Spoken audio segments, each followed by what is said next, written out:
రాసిన పత్రిక 10వ అధ్యాయము 4వ వచనాన్ని ఒకసారి చదవండి.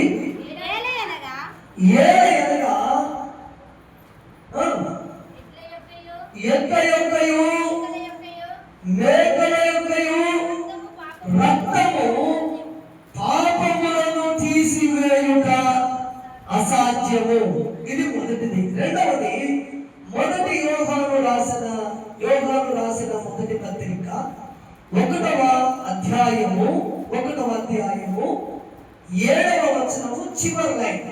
1వ అధ్యాయము ఆయన కుమారుడైన యేసుక్రీస్తు రక్తము అప్పుడు ఆయన కుమారుడైన యేసుక్రీస్తు రక్తము ప్రతి పాపము నుండి మనలను పవిత్రులుగా చేయును.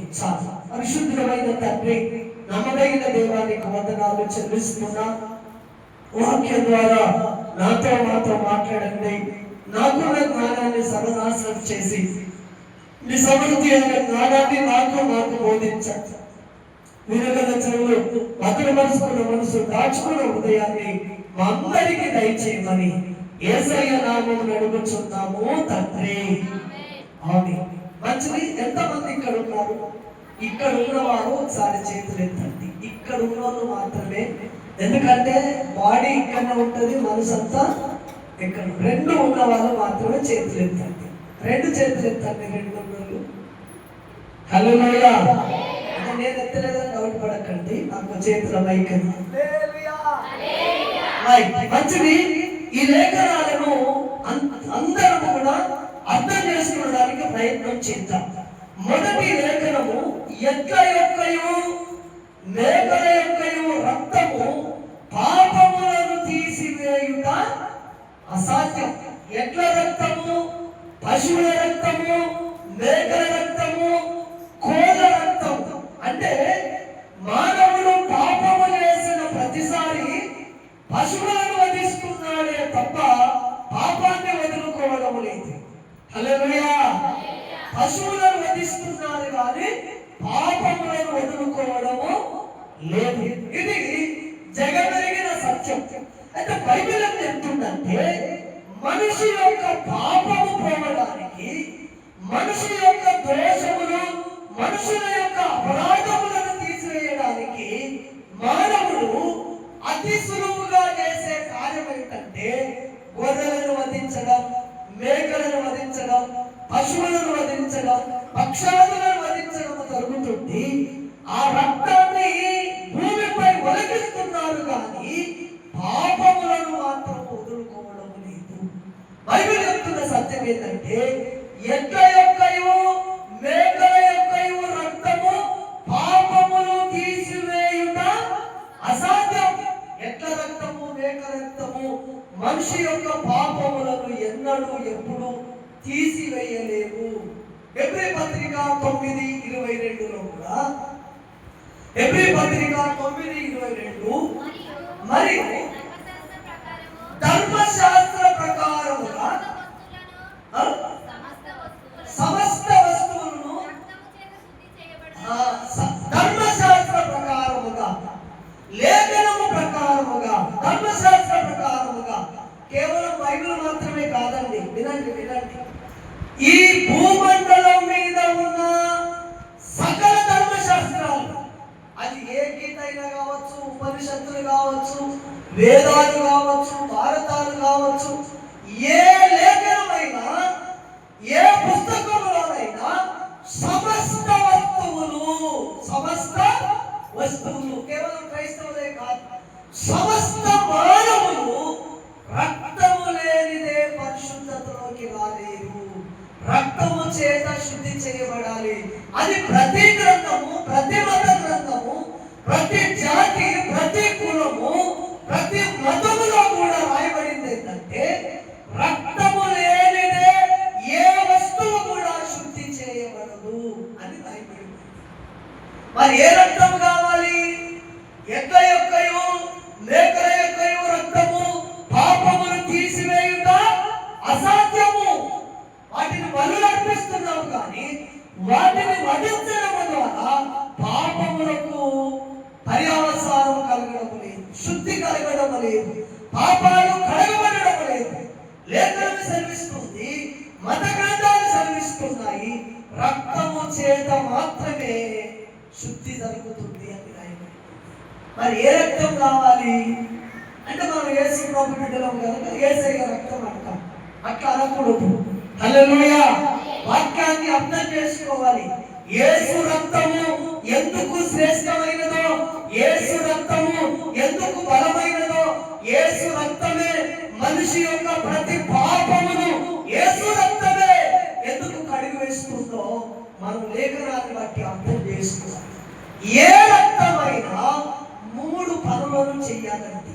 ఏ రక్తమైనా, అది మనుషుల రక్తమైనా, లేక పశువుల రక్తమైనా, ఎడ్ల రక్తమైనా, కోళ్ళ రక్తమైనా, ఇంకే రక్తమైనా, ఏ రక్తమైనా మానవుని యొక్క మలినాన్ని, మానవుని యొక్క పాపమును కడగాలి అంటే 3 పనులు చేయగలగాలి.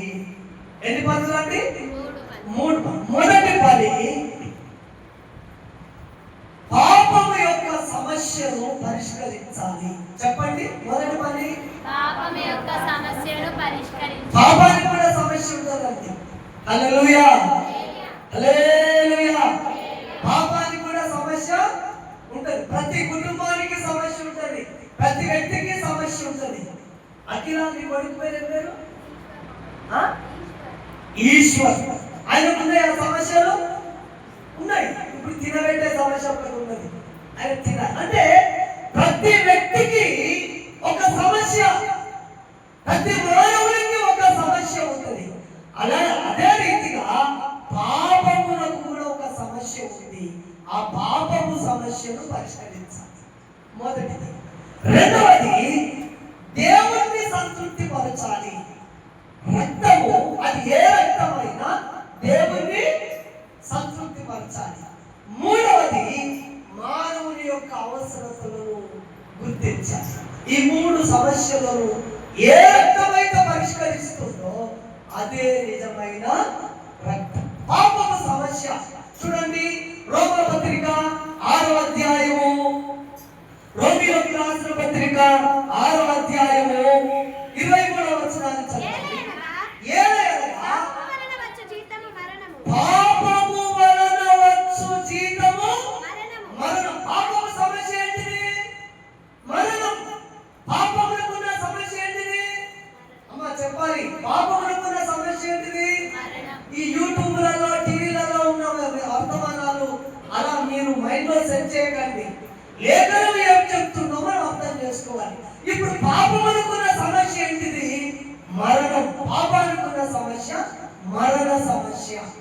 పాపము వలన వచ్చు జీతము మరణం. అయితే ఈ కార్చబడిన రక్తము, అది పశువుల రక్తమైనా, మానవుల రక్తమైనా, కోళ్ళ రక్తమైనా, మేకల రక్తమైనా, ఈ మరణ సమస్యను పరిష్కరించాలి. అదే నిజమైన రక్తం. హల్లెలూయా. పాపమునకున్న సమస్య, పాపము వలన వచ్చు జీతము మరణం. ఈ మరణాన్ని పరిష్కరించేదిగా ఉండాలి రక్తం.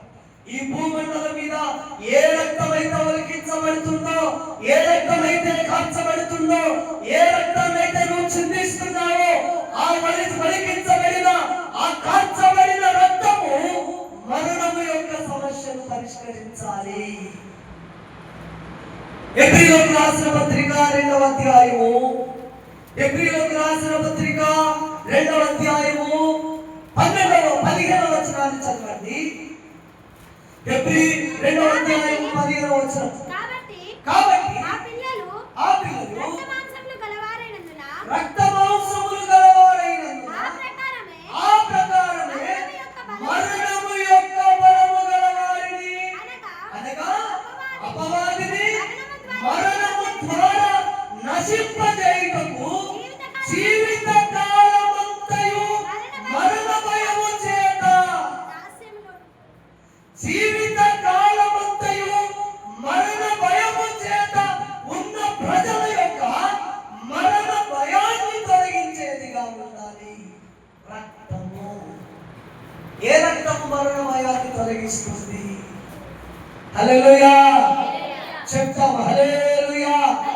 జీవిత కాలమంతా మరణ భయము చేత బాధపడుచున్న ప్రజల యొక్క మరణము సమస్యను పరిష్కరించేది నిజమైన రక్తం.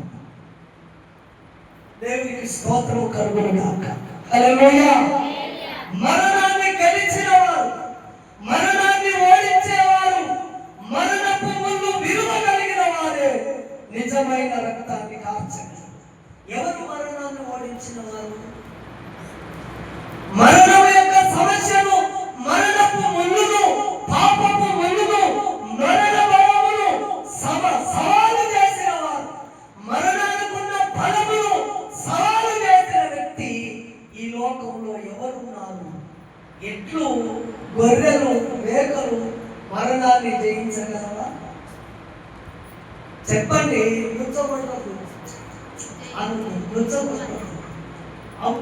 ఇప్పుడు ఎగ్జామ్ రాసిన దగ్గర నృత్యపడితే ఎగ్జామ్ రాసుకుంటూ ప్రశ్న పత్రంలో తప్పు రాసిన వరకు అయ్యో నృత్యబట్టిన వరకు మార్పు పడుతుందా?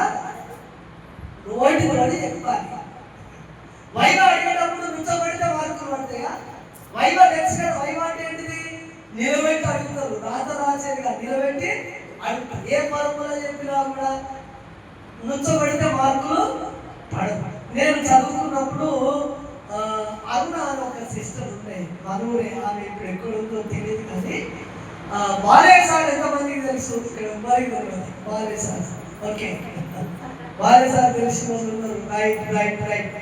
ఆయన 2 ఎక్కం చదవలేదు. 2 ఎక్కం చదవమంటే అరుణ సిస్టర్ చదివే స్టైల్ ఏంటంటే ఇట్లా చేతి పెట్టు 2 ఎక్కం 2 2 2 4 2 3 6 అని చదివి ఎందుకమ్మా ఊగుతున్నావు అని ఇట్లా ఆపితే ఎక్కం రాకపోయింది. ఊగితేనే ఎక్కం వచ్చేది, ఆపితే ఎక్కం అంటే కదా ఎక్కం బంద్ అయింది. అది 2 ఎక్కమైనా 1 ఎక్కమైనా బంద్ అయింది. నువ్వు నృత్యపడితే పరిష్కారం రాదు. మరణము యొక్క సమస్య అది మామూలు మరణము కాదు. తరతరాలుగా మరణ భయము చేత మానవాళిని భయపెడుతున్న ఆ పాపపు సమస్య, ఆ మరణ సమస్యను పరిష్కరించేది నిజమైన రక్తం. ఎట్ల రక్తము మరణ సమస్యను పరిష్కరిస్తుందా? మేకల రక్తము మరణ సమస్యను పరిష్కరిస్తుందా? పశువుల యొక్క రక్తము మరణ సమస్యను పరిష్కరిస్తుందా అంటే అసాధ్యమని బైబిల్ చెబుతుంది. ఎడ్ల యొక్కయు మేకల యొక్కయు రక్తము మానవుని యొక్క పాపమును తీసివేయుట అసాధ్యము. అసాధ్యము అని తీర్చలేదు. అందుకే కాల్చబడిన ఏ రక్తమైనా నువ్వు దేవుని మొక్కి కొన్ని మోసుకుంటావు, తినేది నువ్వే కదా. మొక్కి నీకు అయిపోయింది అది సమస్య పరిష్కారం కాదు. 1 కొరింథీ 15వ అధ్యాయము పరిశుద్ధ బైబిల్ గ్రంథంలో నుండి 1 కొరింథీ 15వ అధ్యాయము 55వ వచనం చదవండి.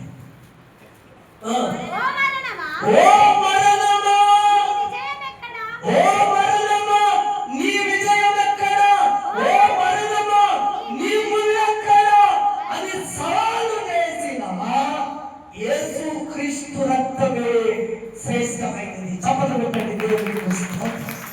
మరణాన్ని సవాలు చేసిన ఏకైక నిజదేవుడు యేసు ప్రభువే.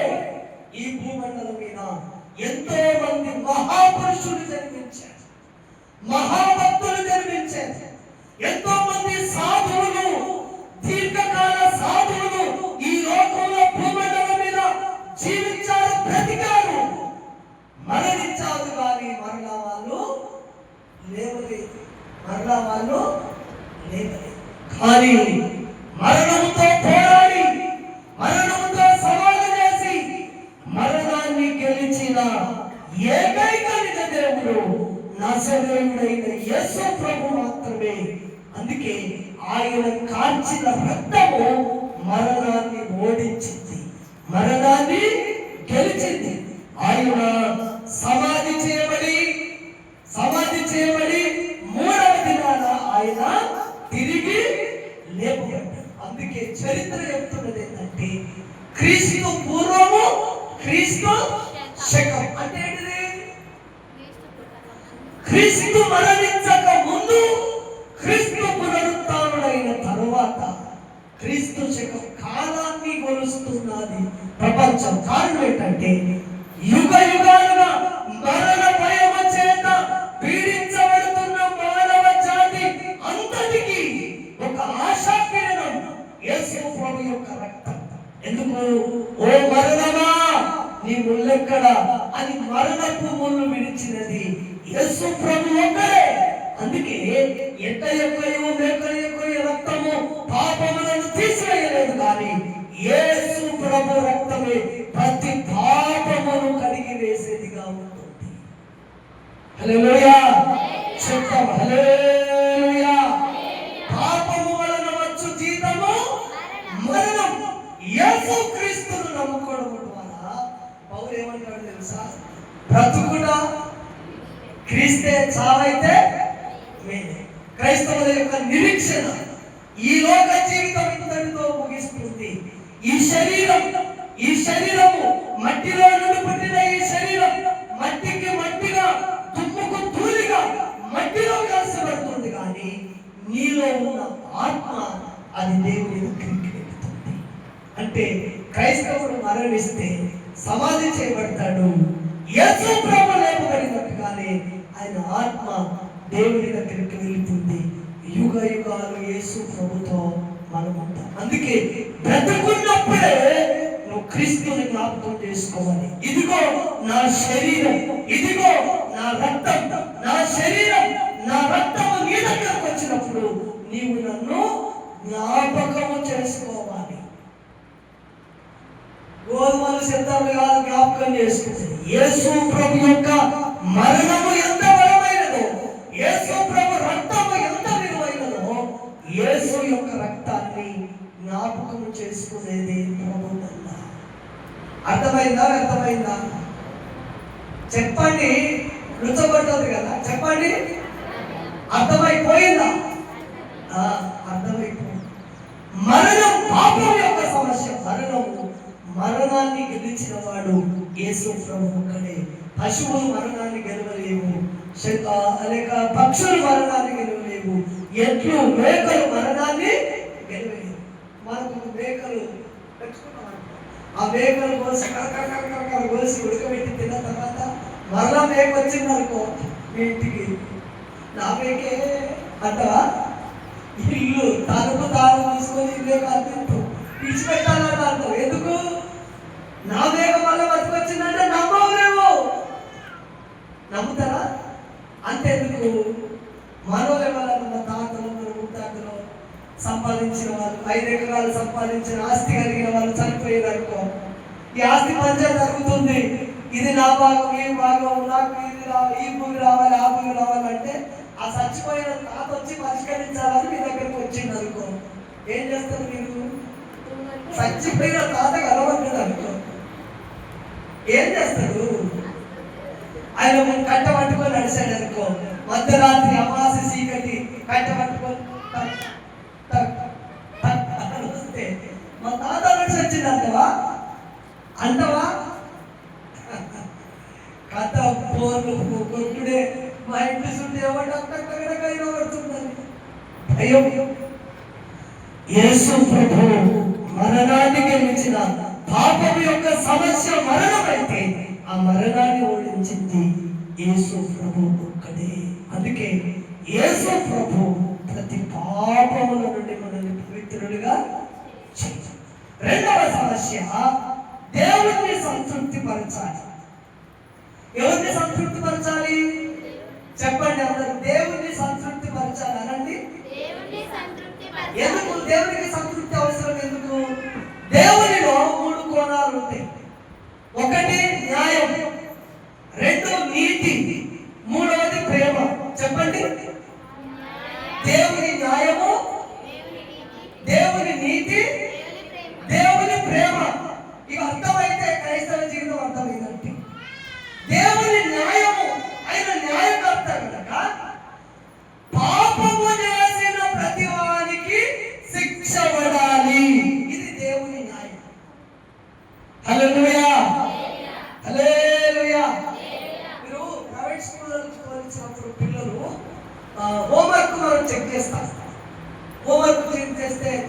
పిల్లోడు తప్పు రాసిన వాడు రైట్ వేసింది అనుకో, మన పిల్లవాడే కదా, మన కొడుకే కదా, అది ఎగ్జామ్ రాసినప్పుడు తప్పు వచ్చింది అనుకో, తప్పు రాస్తే వాడు రైట్ వేసి మార్కులు వేసింది అనుకో, నువ్వేం చేస్తావు? ఏం చేస్తావు అని చెప్పండి. ఏం చేస్తారు మీ పిల్లలు? బ్రదర్ జోసెఫ్, ప్రేమ్ కుమార్ ఏం చేస్తావు? నీ కొడుకు పోయి మార్కెట్ నెక్స్ట్ ఇయర్ ఏం చేస్తారు? మనం ఫీజు కట్టినాం కదా, ఫీజు కట్టినందుకు వాడు తప్పును రైట్ వేసిండు, ఏం చేస్తావు నువ్వు? కరెక్టే అంటావా? ఏం స్కూల్ అది? పైసంతగా తప్పులను కూడా రైట్, మన కొడుకులే తప్పులను కూడా రైట్ వేస్తున్నాడు అంటే తప్పుగానే. అందుకే దేవుని న్యాయం ఏంటంటే ఎవరైతే తప్పు చేస్తారో, ఎవరైతే పాపం చేస్తారో, ఎవరైతే అపరాధం చేస్తారో, ఎవరైతే దోషం చేస్తారో, అది ఎవరైనా సరే వాళ్ళకు శిక్ష రావాల్సిందే. ఇది దేవుని యొక్క న్యాయం, దేవుని యొక్క న్యాయం, దేవుని యొక్క నీతి కూడా.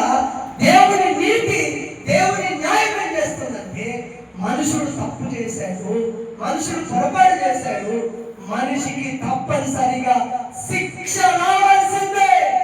అది దేవుని న్యాయము, దేవుని నీతి. ఇప్పుడు దేవుని ప్రేమ ఏంటి చేస్తే తెలుసా? మూడవది ఏంటిది? దేవుని ప్రేమ. దేవుని ప్రేమ ఎట్లా తెలుసా? ఏమంటుందంటే ఆ మానవుని చూసి పాపం శిక్ష రాకుంటే బాగుండు, శిక్షించకుంటే బాగుండు. ప్రేమ, ప్రేమ. హల్లెలూయా. దేవుని నీతేమో శిక్ష విధించాలి, దేవుని ప్రేమేమో శిక్ష రప్పించాలి. అర్థమైందా? చెప్పండి. ఇవి రెండు కూడా ఇప్పుడు దేవుని సంతృప్తి పరచాలి. దేవుని సంతృప్తి పరచాలంటే ఇటు న్యాయం జరగాలి, ఇటు ప్రేమ జరగాలి. ఎవరు సంతృప్తి పరిచేది? ఎట్లు, మేకలు, గొర్రెలు దేవుని సంతృప్తి పరుస్తాయా? హల్లెలూయా, హల్లెలూయా, శబ్దం హల్లెలూయా. దేవుని సంతృప్తి పరిచేది ఎడ్ల యొక్కయు మేకల యొక్కయు రక్తము దేవుని సంతృప్తి పరచని.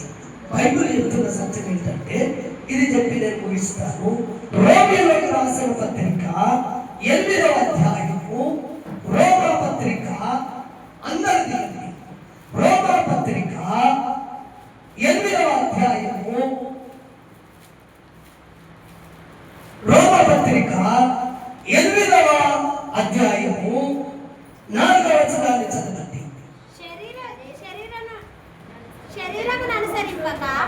శరీరమును అనుసరింపక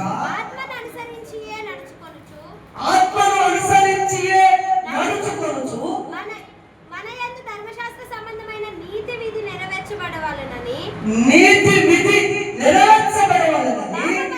పాప పరిహారము నిమిత్తము దేవుడు తన సొంత కుమారుని పంపి, సర్వోన్నతుడైన దేవుడు, తండ్రి అయిన దేవుడు నీతిని న్యాయమును జరిగించడానికి తన సొంత కుమారుని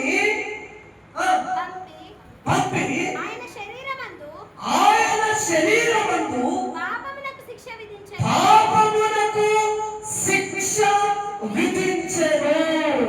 హల్లెలూయా.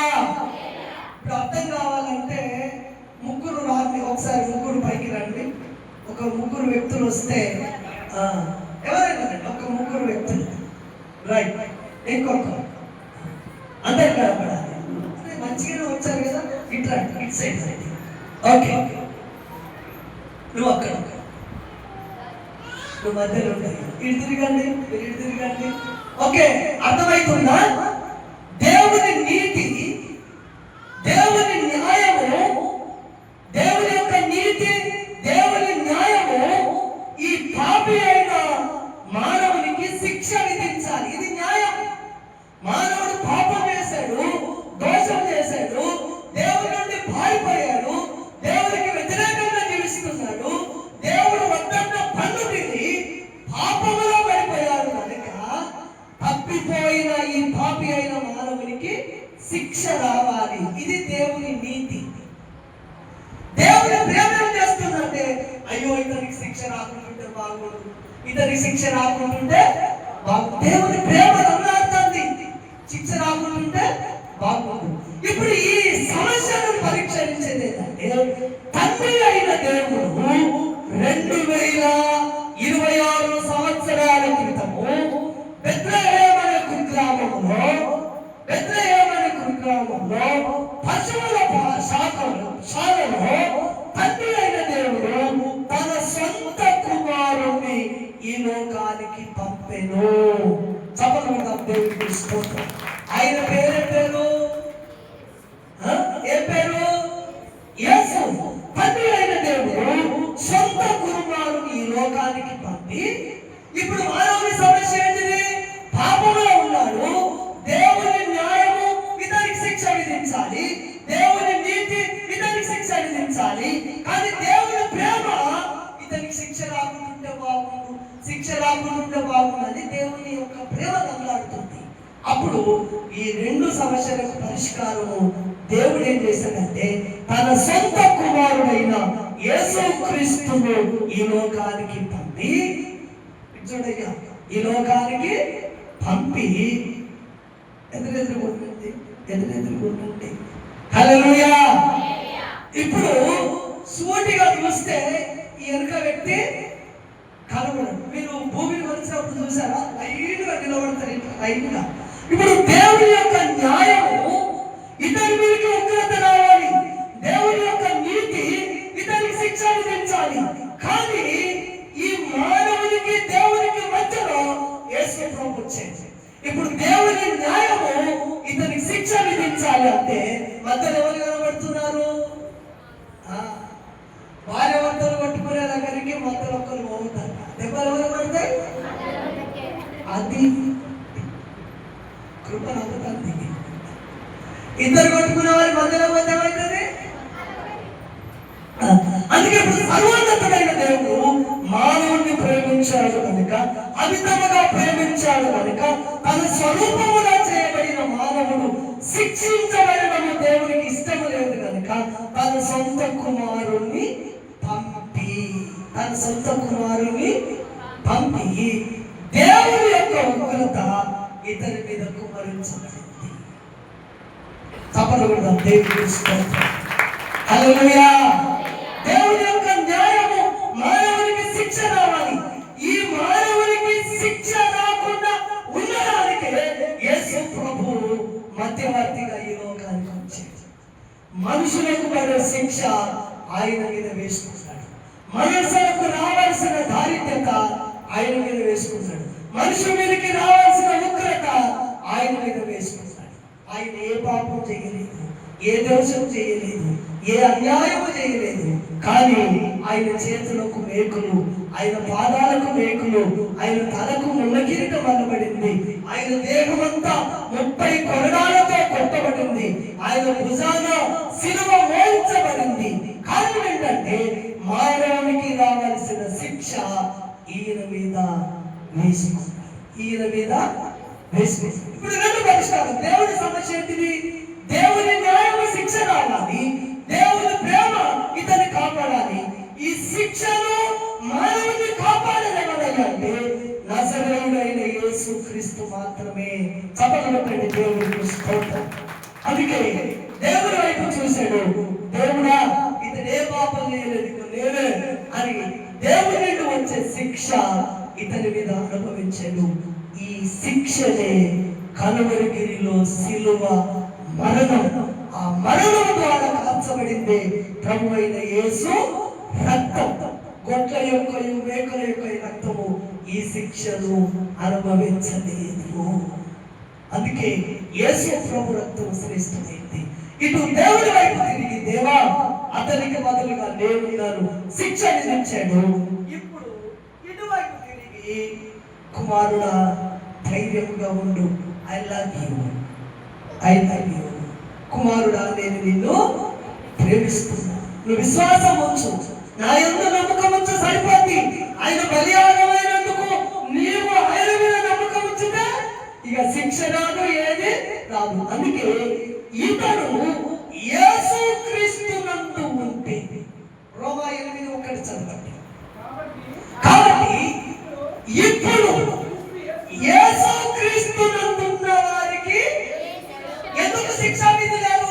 యేసుక్రీస్తే ఆ శిక్షను అనుభవించాడు కనుక క్రీస్తు యేసునందున్న వారికి ఏ శిక్ష అనేది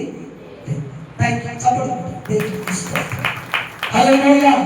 అది రోమపత్రిక 8వ అధ్యాయం 4వ వచనంలో రాయబడిన మాట ఏంటంటే, దేవుడు తన సొంత కుమారుని పుట్టి పాప శరీర ఆకారముతో పంపి ఆయన శరీరమందు పాపములకు శిక్ష విధించెను. ఇప్పుడు దేవుని సమస్య కూడా పరిష్కరించబడింది. ఇక మిగిలిన ఏ సమస్య? 3 చెప్పుకున్నాం కదా. రక్తము 3 సమస్యలు పరిష్కరించాలి. మొదటిది ఏంటిది? పాపము సమస్యను పరిష్కరించాలి. పాపము సమస్య మరణం. రెండవది దేవుని సంతృప్తి పరచాలి, న్యాయం జరగాలి, దేవుని న్యాయము శిక్ష విధించాలి. కానీ మానవుడికి శిక్ష విధించకుండా తానే శిక్షను అనుభవించాడు. మూడవది మానవుని యొక్క అవసరత. నెక్స్ట్ వాళ్ళలో తెలుసుకుందాం. God bless you. దేవుడి మాటలు దీవించును గాక. తలలో అందరూ కూడా తలలో వచ్చి ప్రార్థన చేద్దాం. ధర్మశాస్త్రము, శాస్త్రాలు, వేదాలు, పరిషత్తులు కూడా రక్త ప్రోక్షణ లేనిదే పాప క్షమాపణ లేదు. రక్తం పుణ్యదానం, పుణ్యమైన రక్తం కావాలి, పరిశుద్ధమైన రక్తం కావాలి, నిష్కలంకమైన నిర్దోషమైన రక్తం కావాలి. అయితే ఎట్లను వధిస్తున్నాం, గొర్రెలను వధిస్తున్నాం, మేకలను వధిస్తున్నాం. ఎట్ల యొక్కయో మేకల యొక్కయో రక్తము పాపమును తీసివేయటం అసాధ్యం.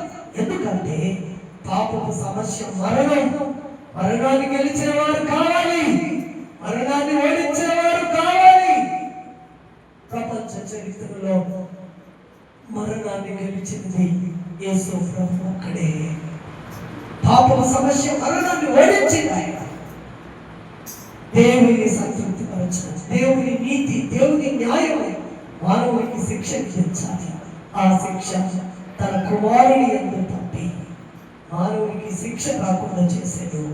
మనల్ని సేవకుల్లో ఇప్పుడు క్రీస్తు యేసునందున్న వారికి ఏ శిక్ష అనేది లేదు. ప్రార్థించాలి, వాక్యాన్ని బట్టి ప్రార్థించాలి.